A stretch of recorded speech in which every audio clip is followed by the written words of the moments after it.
அஸ்ஸலாமு அலைக்கும் வரஹ்மத்துல்லாஹ்.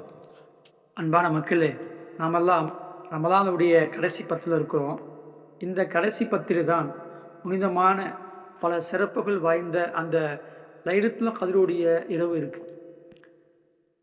அந்த எந்த அளவுக்கு அந்த இரவு சிறப்புனா, அல்லாஹ் தன்னுடைய திருமறையில் சொல்றான், அந்த ஒற்றை இரவில் யார் நல்ல முறையில் பயன்படுத்தி கொள்வாரோ, யார் அந்த இரவில் நின்று வணங்கி அதை இபாதத்தான இரவாக ஆக்கிக் கொள்வாரோ, அவர் 1000 மாதங்கள் நின்று வணங்கிய கூலிகள் கிடைக்கும் என்பதாக அல்லாஹ் தன்னுடைய திருமறையில் குறிப்பிட்டு காட்டுறான்.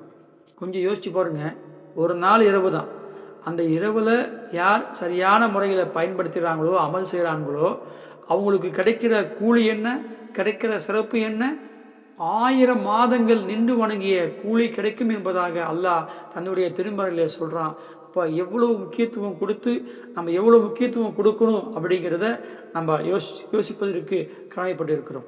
முஹம்மது நபி ஸல்லல்லாஹு அலைஹி வஸல்லம் அவர்களின் மனைவி அன்னி ஆயிஷா ரலியல்லாஹு தஆலா அன்ஹா அவங்க ரசூலுல்லாஹ்விட்ட கேட்குறாங்க, யா ரசூலல்லாஹ், இந்த லைலத்துல் கத்ருடைய இரவில் நான் அடைந்து கொண்டால் எந்த துவாவை நான் அதிகமாக ஓதணும் அப்படின்னு ரசூலுல்லாஹ்ட்ட கேட்குறாங்க. அதற்கு அல்லாஹ்வின் தூதர் சொன்னார்கள், நீங்கள் இந்த துவாவை அதிகமாக ஓதி வாருங்கள்.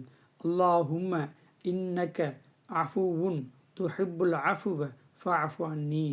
அல்லாஹும்ம இன்னக்க அஃபுவுன் துஹிப்புல் அஃபுவ ஃபஅஃபு அன்னி. என்ன அதுக்கு விளக்கம்? அல்லாஹுவே, நீ மன்னிப்பவன், மன்னிப்பதை நீ விரும்புகிறாய், எனவே எனது பாவத்தை நீ மன்னிப்பாயாக. இந்த துவாவை நாம் அதிகமாக ஓத வேண்டும்.